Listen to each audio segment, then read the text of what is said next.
Septokopi ეს არის დაავადება, რომელიც განსაკუთრებით ხშირად ხდება ბავშვებში 6 წლიდან 6 წლამდე.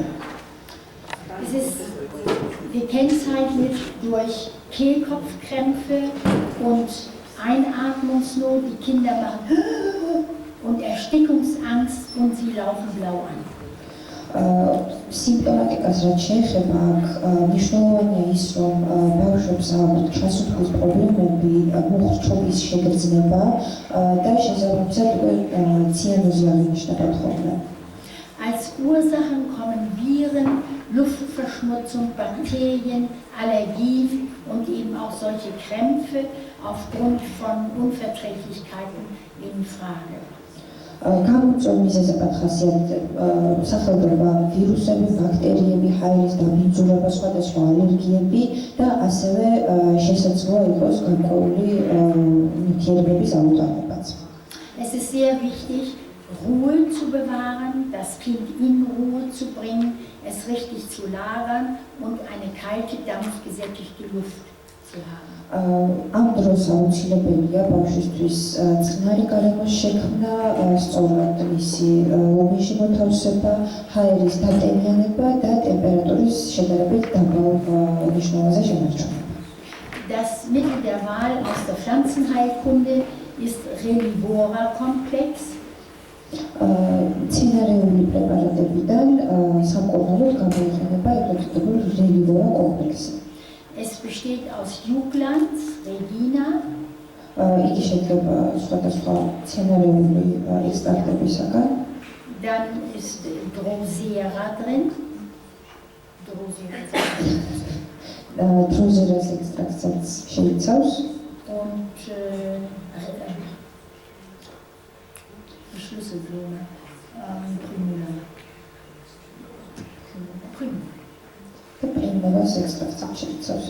Sie können es als Injektion geben und man kann es aber auch als Tropfen oral verabreichen. მისი გამოყენება შესაძლებელია როგორც ინjekციების საშუალებით, ასევე წვიმდებადაც. Eine ganz wichtige Pflanze in diesem Zusammenhang für den Gebrauch durch die Patienten ist Geranium robertianum, der Storchschnabel, das Ruprechtkraut. ძალიან მნიშვნელოვანი მცენარე ამ კონკრეტული დაავადებისას არის Geranium robertianum, რომლის ექსტრაქტიც ძალიან ფართო ხარებაშია. Ich nehme diese Pflanze sehr gern, um auf Ihre Frage von vorhin zurückzukommen, bei krebskranken Menschen, die eine Bestrahlung hinter sich haben oder eine Chemotherapie. Es ist eine wunderbare Pflanze zur Entgiftung. თქვენ შეკითხვასთან დაკავშირებით სიმსივნით დაავადებულ პაციენტებში, როდესაც მათ უტარდებათ ქიმიო-ლაზეროთერაპია, შემდგომში შხამებისაგან გასაცნობად ეს მცენარე ძალიან კარგია.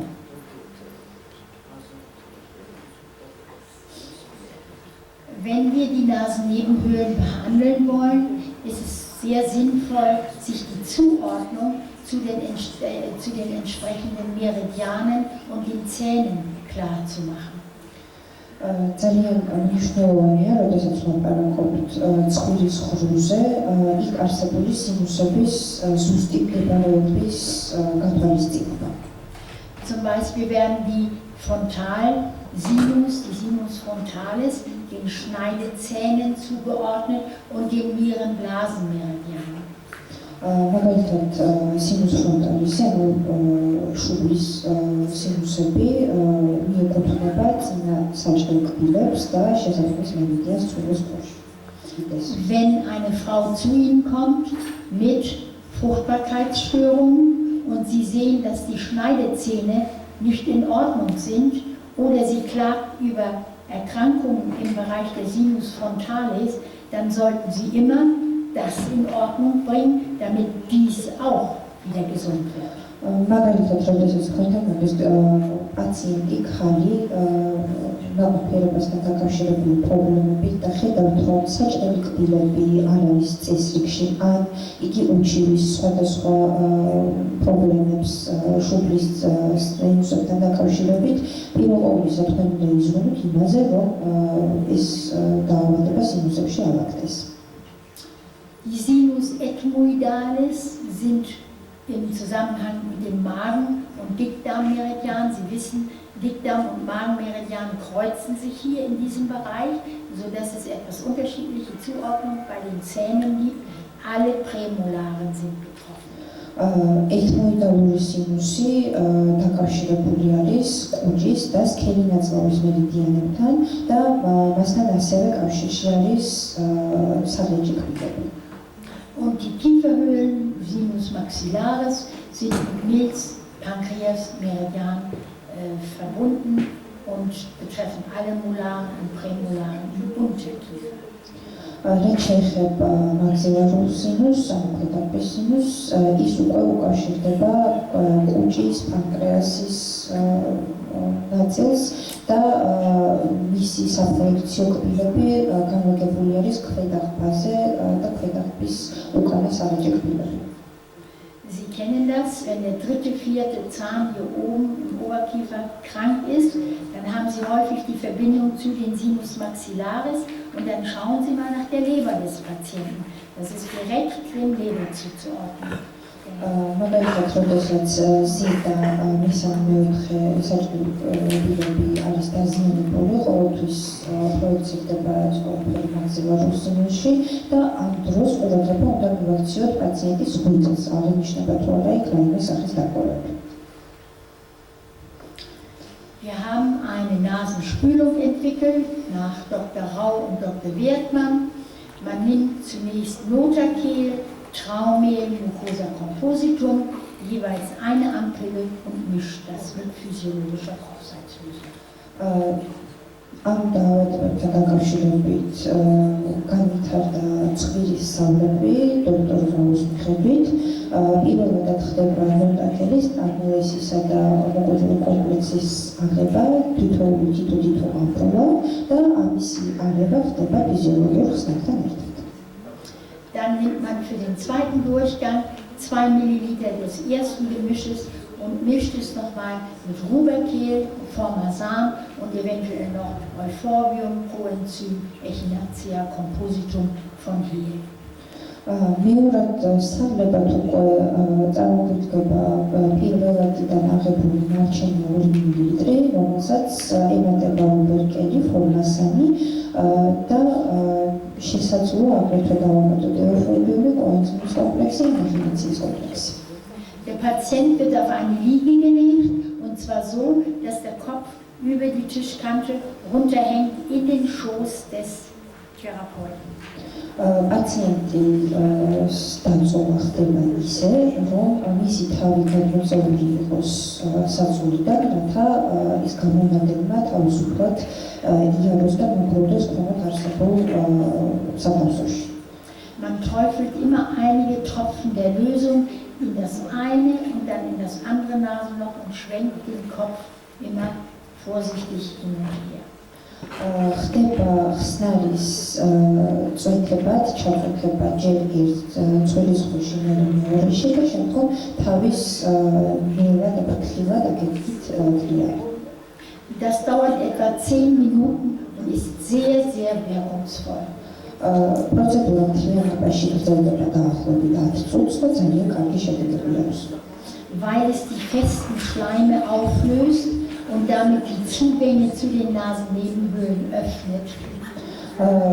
გამომდინარეობს კი ეს ყველაფერი იქიდან, რომ გამაგრებული ლურწოვანი ნადები, რაც წარმოიქმნება იქ, იხსნება და შესაბამისად გვერდზე არსებულ სინუსებამდე ხსნის გზას. Generell, was machen wir bei Erkrankung, Entzündung der Sinus? ზოგადად ვისაუბრებთ სინუსიტების დროს მიღებულ თერაპიაზე. Wir sorgen wieder dafür, dass das Milieu reguliert wird durch Alcala, Salupus, Cytokel. პირველადად რა თქმა უნდა ყოველთვის ვიწყებთ განმოს რეგულაციით, ალკალა ინის, ზამბისაკსა და ციტროკელის საშუალებით. Dann schauen wir nach Störfeldern und Stress. აგრეთვე treba უნდა მივაქციოთ არსებულ სტრესს და ვიზუალების შემცირებაზე. In Deutschland sagt man, ich habe die Nase voll. გერმანიაში არსებობს ესეთი გამონათქვამი წვილი მაქვს სავსე. Das heißt, hier ist es verstopft durch Stress. Das ist ein ganz wichtiger Faktor häufig für Nasennebenhöhlenentzündung. რაც კონკრეტულად ნიშნავს იმას, რომ სტრესებიდან გამომდინარე წვილი სხეული გაიჭერდა და ძალიან მნიშვნელოვან ინფორმაციას გვაჭრის ეს არსებული დაავადების შესახებ. Und so frage ich die Patienten oft auch, wovon haben Sie die Nase voll? და ამ დროს აუცილებელია, რა თქმა უნდა, ვკითხო პაციენტს თუ რა არის ამ ყველაფრის გამოწვევა მიზეზი. Wichtig ist die Diät nach Dr. Wertmann, weil wir vorhin schon erklärt haben, das Epithel, die Schleimhaut des Atemweges hängt direkt mit dem Darm zusammen. Wenn ich den Darm nicht in Ordnung bringe, kann ich die Sinus nicht gesund machen. ყველაცაკაც დოქტორ ვერმანის დიეტა გამითვალისწინოთ, იმიტომ რომ როგორც ვახსენეთ, სასუნთქი გზები და კუჭნაწვავი ძალიან ვიწრო კავშირში ერთმანეთთან და კუჭნაწვავის ტრაქტის ფუნქციონირების მოგვარება შესაბამის ეფექტებს ახდენს წვერის ხუზეც. Der nächste Schritt, die spezifische Regulation, richtet sich natürlich nach dem mikrobiologischen Befund. შემდგომი სპეციფიკური რეგულაციები უკვე რა თქმა უნდა აქცენტირებას აკეთებს კონკრეტულ მიკრობიოლოგიურ გამოწვევებზე. In jedem Falle brauche ich Fortakel, um die Symbiose auf der Schleimhaut wieder in Ordnung zu bringen. პირველადად რა თქმა უნდა კვლავ გამოვიყენებთ ფორტაკელს, რათა მიღწეულ იქნეს ლორწოვანებში სიმბიოზური დამოკიდებულება. Das gebe ich morgens. მისი მიღება ხდება დილით. Und dann je nach mikrobiologischem Befund entweder Notakel, Quentakel oder Pefrakel, wenn es sich um eine Pilze handelt. შემდეგ უკვე კონკრეტული გამოწვევიდან გამომდინარე მიიღება ან ნოტაკელი, ან quentakel, ან pefrakel. Dann, das mache ich 14 Tage lang, dann kommt die allgemeine Regulation. 14 დღის შემდეგ უკვე იწყება ზოგადი რეგულაციები. Und hier brauche ich Zahnkombi. და აქ კვლავ გვჭირდება სამკომბი. Von Montag bis Freitag. ორშაბათიდან პარასკევის ჩათვლით. Und Sonntag nehme ich nochmal wieder die gleichen Medikamente wie in der spezifischen Regulation, also Fortakel und eventuell Quentakel, Notakel, Pefrakel, je nach mikrobiologischem Befund. შაბათ-კვირის განმავლობაში კი ხდება უკვე ზემოხსენებული მეორე საფეხურის მედიკამენტების გამოყენება ფორტაკელი და შესაბამისი მიკრობიოლოგიური აგენტისადმი მიკუთვნილი Medikamente. Die Immunmodulation kann ich mit Utilin machen oder Recazin für alle Häute und Schleimhäute, haben wir gesagt, oder Latensin, um das Gewebe zu reinigen. იმუნომოდულაცია შეიძლება გატარდეს EG-ის საშუალებით, ან ლეკარცინის საშუალებით, ან თუ გჭირდება შამართებუქსოვანი წმენდა ლატენზინის საშუალებით. Als Sanokel-Präparate können wir jetzt überlegen, wenn ich einen mikrobiologischen Befund habe, meinetwegen Kolibakterien, Klebsiellen oder Streptokokken, dann würde ich Sanokel, Koli, Klebs oder Strep nehmen. ზანოკელის პრეპარატი შესაბამისი მიკრობიოლოგიური გამოწვევის მიხედვით აირჩევა და გატარდება შესაბამისი თერაპია. Häufig weiß ich nicht, welcher Keim zugrunde liegt, dann könnte ich an Sanokel Psori denken, weil das breiteste Spektrum hat. Da kann das Immunsystem am besten unspezifisch regulieren. თუ კი ჩვენთვის არ არის ცნობილი კონკრეტული გამოწვევები, მაშინ ზანოკელის პრეპარატს ავიღებთ, რადგან ამას აქვს ყველაზე ფართო მოქმედების არეალი და აძლევს იმუნურ სისტემას შედარებით უფრო დიდი მოქმედების უფლებას. Adenoiden sind Zubildungen im Bereich der Schleimhäute im Rachenbereich.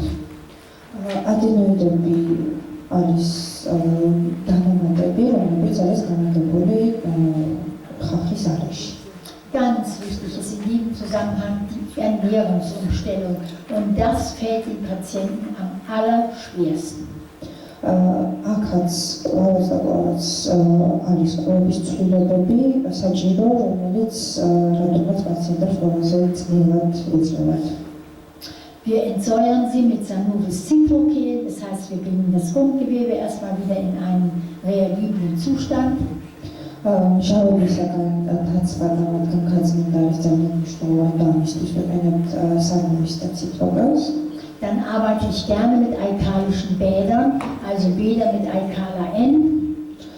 აგრეთვე ძალიან კარგია გამოყენებაში ალკალინური ან ტუტოვანი აბაზანები ალკალინით. Gerade bei Kindern, die alkalische Salze auch in Wasser gelöst nicht gerne einnehmen, kann man herrlich mit einem alkalischen Bad arbeiten. Auf eine Kinderbadewanne einen Messlöffel Alkala N. განსაკუთრებით მოსახერხებელია აბაზანების გამოყენება ბავშვებში, რომლებსაც არ სურთ პრეპარატის მიღება. ამ შემთხვევაში შეიძლება საბავშვო აბაზანაში ერთი საზომი კურსი ალკალინის ჩასხმა და იქ ბავშვის ბანაობა. Da lässt man sie 20 Minuten drin baden, immer mal ein bisschen warmes Wasser nachlaufen lassen. 20 წუთის განმავლობაში ბავშვი დაიწვეს აბაზანაში, ჩაიმეტოს თბილი წყალი. Und man gibt ihnen einen Waschlappen mit rein, damit sie sich immer wieder ein bisschen die Haut abreiben, damit das, was aus der Haut austritt, auch wirklich ins Wasser übergeht. და აქვე უნდა შევიდოთ პატარა პირსახოთი, რათა მუდმივად მოხდეს კანის დაზიმა ამ პირსახოთით, გამოყოფილი ნივთიერებები, რომ მართლა მოშორდეს კანს და გადავიდეს წყალში.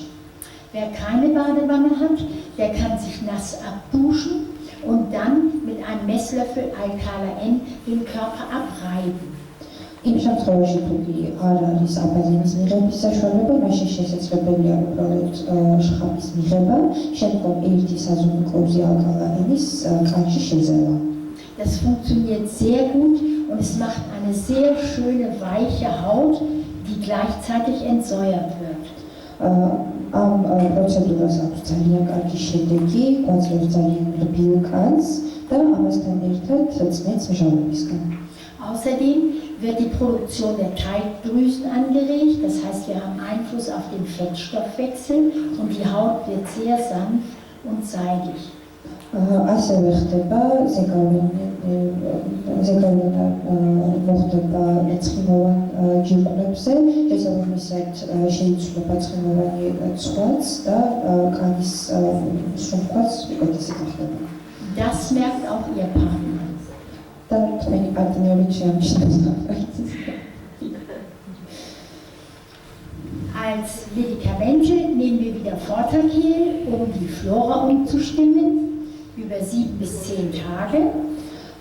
Medikamente sind შეიძლება კვლავაც ვიღებთ ფორტაკელს, იმისათვის რომ მიკროფლორა მოვაწესრიგოთ. So dann nehmen wir das Sahnkombi, jeweils immer 5 Tage, 2 Tage Fortacel, 5 Tage Sahnkombi, 2 Tage Fortacel. ამასთან ერთად ვიღებთ სანკომბისად, შემდეგ სქემით 5 დღე სანკომბი, 2 დღე ფორტაკელი, 5 დღე სანკომბი, 2 დღე ფორტაკელი. Und da hier meistens Kolibakterien mit im Spiel sind, erfahrungsgemäß Sanokel coli oder Sanokel psoi. და იმის მიხედვით, რომელი ბაქტერია არის გამოწვევი, ვიღებთ Sanokel colis და Sanokel psois. Und natürlich könnte man noch Vitamin B6-Tropfen dazu tun, immer so abwechselnd mit dem Sanokel, eine Woche Sanokel, eine Woche Vitamin. და იმუნომოდულაციისათვის შეიძლება კვლავაც უტილინის გამოყენება Sanokelis შემცველ პრეპარატად. Sie müssen bei diesen Schemata nicht alle Medikamente einsetzen, die ich hier aufgeführt habe. Aber wenn es nicht weitergeht, weil Sie eine Blockade haben, dann sollten Sie immer wieder überlegen, was habe ich vergessen, was müsste ich vielleicht noch machen. აქ მოყვანილი სქემებიდან არ არის აუცილებელი ყველა პრეპარატი ერთად იყოს გამოყენებული, მაგრამ თუ კი თქვენ რაღაც ეტაპზე განაცადეთ ბლოკადა, ვეღარ ხდება წინ წასვლა და კარგად დაფიქრდეთ და მოვიფიქროთ თუ რა კონკრეტული პრეპარატი დაგაკავდათ. Ganz oft genügt es, die Ernährung umzustellen und Citrocel zu geben. Citrogel, um die Energiegewinnung, den Zitronensäurezyklus wieder in Gang zu bringen. როგორც წესი, საქმეში არის ხოლმე კვების რაციონის და კვების ცვლილება ზოგადად და ციტროკელის დამატება, რათა მაქსიმალურად გაძლიერდეს ენერგიის გამომუშავება. Das gilt im Grunde für alle Rezepte, die ich Ihnen hier heute vorstelle. Man muss nicht alles nehmen, aber man muss es im Hinterkopf haben, dass man, wenn man einen sehr schwer chronisch kranken Patienten hat, nichts versäumt. Sich das immer wieder vor Augen führen, was muss ich vielleicht noch bedenken. და ეს შესწორება ყველა ზემოხსენებულ რეცეპტს ეხება, არ არის აუცილებელი რომ ყველა პრეპარატი გამოიყენოთ, მაგრამ განსაკუთრებულად მძიმე ქრონიკულ პაციენტებთან აუცილებელია მუდმივად გახსოვდეთ თუ რა პრეპარატების გამოყენება არის შესაძლებელი. Jetzt kommen wir in den Rachen-Kehlkopf-Bereich. Pharyngitis, Tonsillitis und Laryngitis sind häufige Erkrankungen. ახლა გადავდივართ კისრის, ყელის, ზოგადად ხილხახის არის დაავადებებზე, რაც მოიცავს ფარინგიტს, tonsillitis და laryngitს. Die Ursachen sind oft Bakterien, besonders Streptokokken, Staphylokokken. ყველაზე ხშირი გამომწვევი მიზეზები არიან ბაქტერიები, როგორებიც არის Streptococcus და Staphylococcus. Oder Viren aus der Gruppe der Influenza und Parainfluenza-Viren. An Virusები, Influenza, an Parainfluenza oჯახიდან. Sie wissen das selbst, die Krankheiten beginnen oft sehr schmerzhaft mit hohem Fieber und der Patient fühlt sich total krank. Ყოველთვის კარგად არის ნაცნობი, დაავადების დაწყება ხდება ძალიან მწვავედ, მდგინავად, სიცხით მიმდინარეობს და პაციენტს აღინიშნება ზოგადი ავადობის ნიშნები. Wenn das nicht behandelt wird, dann kommt es häufig zu einer chronischen Erkrankung in diesem Bereich und die Leute fallen auf, indem sie dauernd sich räuspern oder husten oder eine Stimme haben, die eben nicht so sehr klar klingt. Თუკი არ მოხდება დაავადების დროული მკურნალობა, შესაძლოა მათი ქრონიკულ ფორმაში გადასვლა, რამაც შეიძლება მოგვწვეს მუდმივი ხველა, ნახველის არსებობა, ხმის ცვლილებები. Ich habe Ihnen jetzt ein Schema hier aufgezeichnet für die Behandlung der Angina tonsillaris mit Medikamenten von Sano. Აქ მოყვანილი არის კონსერვირებული ანგინისას სანის თერაპია. Sie finden alte Bekannte wieder aus der Milieuregulation. აქაც ყოველს ხვდებიან კონსერვირებული არაერთგზის ნახსენები პრეპარატები გარემოს რეგულაციისათვის. Wir denken wieder an Formasan. ასევე არ გვეძლება არავითარ შემთხვევაში ფორმასანი. Beachten die Diät. Da ყვება რა თქმა უნდა. Und Mundspülung mit pflanzlichen Tees oder Urtinkturen. Da აქვე აუცილებლად უნდა ვიცოდეთ ისიც, რომ ძალიან კარგი არის ის საუბრები სხვადასხვა მცენარეული ნაყოფისაგან. Zum Beispiel Salvia officinalis. მაგალითად Salvia officinalis ist ნაყოფი.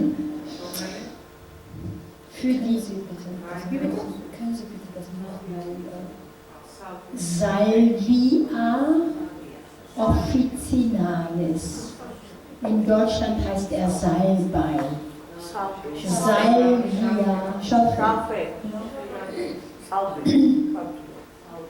Okay. Der wird auch genommen, wenn die Leute sehr stark schwitzen. Bei Hyperhidrosis.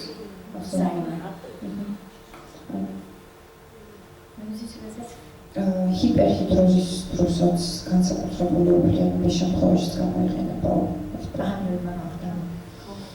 Dann kommt die spezifische Regulation und hier nehmen wir Notakel als D4-Kapsel, öffnen sie und schütten den Inhalt hinten auf die Rachenwunde. Spezifიური რეგულაციის დროს გამოიყენება ნოტაკელის კაფსულები, რომლებიც გახსნაც ხდება და უკან ხახის არეზე დაღრა. Das wirkt wunderbar. Also innerhalb von einem Tag sind die Schmerzen weg. Beim Erwachsenen können Sie ruhig 2, 3, 4 Mal eine Kapsel nehmen. ძალიან კარგი და მალე შედეგები აქვს ამ ყველაფერს. ერთი დღის შემდეგ უკვე მთლიანად ხრება ტკივილი და ზედმეტ ასაკში შესაძლებელია 3-ჯერ და 4-ჯერაც კაფსულის მიღება. Beim Kind würden wir entsprechend oft einen Tropfen oder mehrere auf die Mandel träufeln. ბავშვებში რა თქმა უნდა წვეთოვანი სახით გამოყენება ხდება პრეპარატის და დაწუხება შესაბამის არეზე. Das machen wir ruhig für 3 Tage, um wirklich erstmal den Infektionsdruck rauszunehmen. ეს ყრუნობა მიმდინარეობს პირველი 3 დღის განმავლობაში, რომ პირველადი სტრესი მოხსნათ. Und dann arbeiten wir natürlich weiter mit Fortakel und Notakel als Tropfen, um die Besiedlung mit der entsprechenden Flora wieder in Ordnung zu bringen. და შემდგომში უკვე მიმდინარეობს ნოტაკელის მკურნალობა, რათა იქ არსებული მიკროფლორა აღადგინოთ. Die allgemeine Regulation ist Ihnen klar. Wir nehmen Sankombi und Fortakel bzw. Notakel. ზოგადი რეგულაციები ყოველთვის იგივეა, შაბათს პარასკევის ჩათვლით სანკომბი და შაბათკვირას ფორტაკელი, ნოტაკელი. Und in der Immunmodulation denken wir wieder an Utilin H und Recalcin, weil es um eine Schleimhaut geht. Immunmodulatiების დროს ყოველთვის ვიხართ Utilin H და Recalcins, რადგან საქმე ეხება ლორწოვან-გარსებს. Und da wir ganz oft eine Streptokokkeninfektion haben oder hatten, denken wir an Sanokel Strep, Sanokel Pseu, eventuell Sanokel Myg oder auch mal an Sanokel Coli. გამომდინარე იქიდან ყველაზე ხშირად გამოწვეული დაავადებები არის ხოლმე სტრეპტოკოკული, მიკობაქტერიული, ვიღებთ შესაბამის სანოქელის პრეპარატებსაც. Ich möchte jetzt gerne nochmal auf etwas hinweisen, was sehr wichtig ist, um die Entzündungsneigung zu mindern. ახლა უნდა ვისაუბროთ იმის შესახებ, თუ როგორ შეიძლება ანთების მიდრეკილება შემოწიოთ. Es entstehen im Körper bei Entzündung einmal die Zyklooxygenasen 1 und 2. ანთებითი პროცესების მიმდინარეობისას ორგანიზმში წარმოიქმნება ციკლოოქსიგენაზა 1 და 2 und die Lipoxygenasen. და ლიპოოქსიგენაზა. Beides sind Enzyme, die die Entzündung zum Teil sehr stark fördern, zum Teil allerdings auch sich amputieren, also gleichgültig verhalten.